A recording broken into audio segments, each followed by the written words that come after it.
বন্ধুরা, বাসন্তিক শবনম নাট্যাংশ থেকে কেমন ধরনের প্রশ্ন আত্মস্থ করলে তোমরা ফাইনাল পরীক্ষাতে জানা পাবে তার গোপন কিছু ট্রিক্স আজ আমি এই ভিডিওতে বলবো।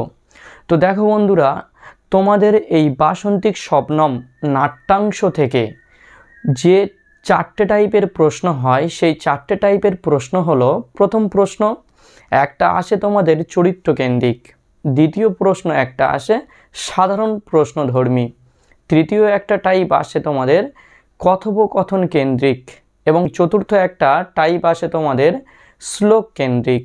তো দেখো বন্ধুরা, আগামী বৎসর অর্থাৎ 2024 সালে যেটা তোমাদের পরীক্ষা হয়ে গিয়েছে, সেই পরীক্ষাতে তোমাদের বাসন্তিক শবনম নাট্যাংশ থেকে প্রশ্ন এসেছিল সাধারণধর্মী প্রশ্ন এবং শ্লোকধর্মী প্রশ্ন। তাই তোমরা সাধারণধর্মী প্রশ্ন এবং শ্লোকধর্মী প্রশ্ন একটু বাদ দিয়ে তোমরা কি করবে, কথোপকথন কেন্দ্রিক এবং চরিত্র কেন্দ্রিক প্রশ্নগুলোকে অধিক বেশি গুরুত্ব দেবে।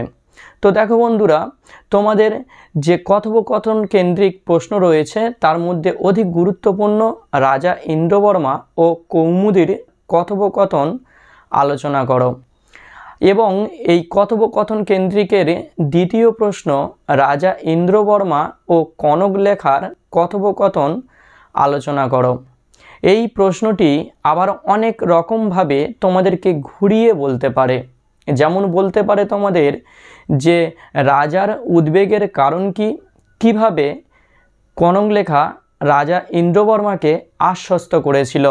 আবার এই প্রশ্নটা একটু ঘুরিয়ে বলতে পারে যে বাসন্তিক শবনম নাট্যাংশের প্রথম 3টি শ্লোকের ভাবার্থ লেখো।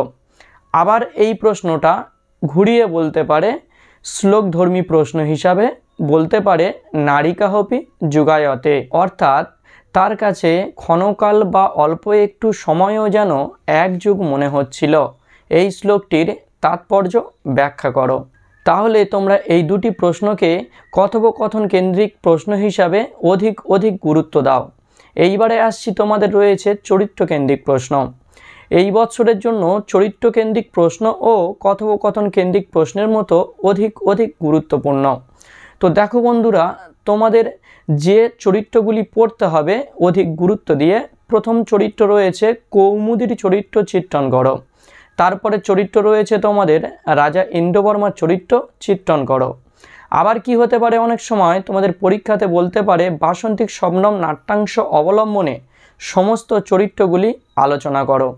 তখন কিন্তু বন্ধুরা তোমাদের সমস্ত চরিত্রগুলি অর্থাৎ রাজা ইন্দ্রবর্মার চরিত্র, কনকলেখার চরিত্র, তারপরে রয়েছে প্রমোদের চরিত্র, তারপরে রয়েছে ইন্দু শর্মার চরিত্র, তারপরে রয়েছে কৌমুদীর চরিত্র এবং ছোট করে তোমাদের বলতে হবে বসন্ত ও মকরন্দের চরিত্র।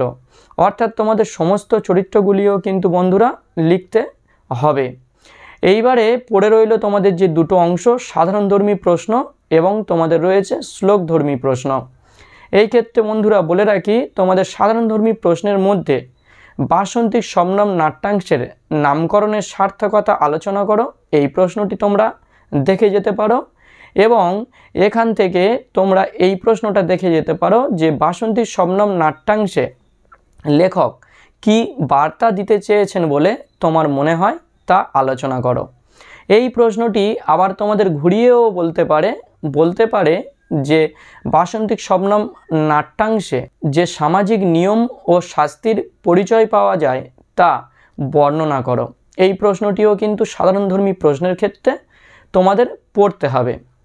এবং বন্ধুরা একটু বলে রাখি, তোমাদের যে শ্লোকধর্মী প্রশ্ন রয়েছে এখানে তোমাদের যে শ্লোকগুলি অবশ্যই করে পড়তে হবে, প্রথমেই আমি বললাম নারিকাহপি যুগায়তে, এই শ্লোকটি তো তোমরা পড়ছো। এখান থেকে দ্বিতীয় যেটি পড়তে হবে বিজয়াতম অস্মাকম অবনিপহ, এই শ্লোকটিও তোমরা পড়বে। এবং এখান থেকে তোমরা আর যে শ্লোকগুলি পড়বে সেই শ্লোকগুলির মধ্যে তোমাদের পড়তে হবে কথং কার্যাতুর ইব দৃশ্যতে ভবান, এই শ্লোকটিও তোমাদের পড়তে হবে। এই কিছু শ্লোক যদি তোমরা ভালো করে অভ্যাস করো তাহলে যদি পরীক্ষাতে শ্লোককেন্দ্রিক প্রশ্ন দিয়ে থাকে তোমরা কিন্তু উত্তর দিতে পারবে। একটা কথা বন্ধুরা মনে রেখো, সংস্কৃতের সমস্ত প্রশ্নের উত্তর দেওয়া কিন্তু সহজ ব্যাপার, শুধু আমরা সংস্কৃতটাই বুঝতেই পারি নাই বলে তাই আমরা কিন্তু উত্তর দিতে পারি না। তো বন্ধুরা, আজকের এই সাজেশানটি তোমাদের কেমন লেগেছে অবশ্যই আমাকে কমেন্ট করে জানিও, এবং ভিডিওটি ভালো লাগলে লাইক করে দিও, এবং চ্যানেলে নতুন হলে চ্যানেলটি সাবস্ক্রাইব করে দিয়ে দ্য বেস্ট এডুকেটম পরিবারের সঙ্গে যুক্ত থেকো এই রকমের ভিডিও সবার আগে তোমার কাছে পৌঁছে যাওয়ার জন্য।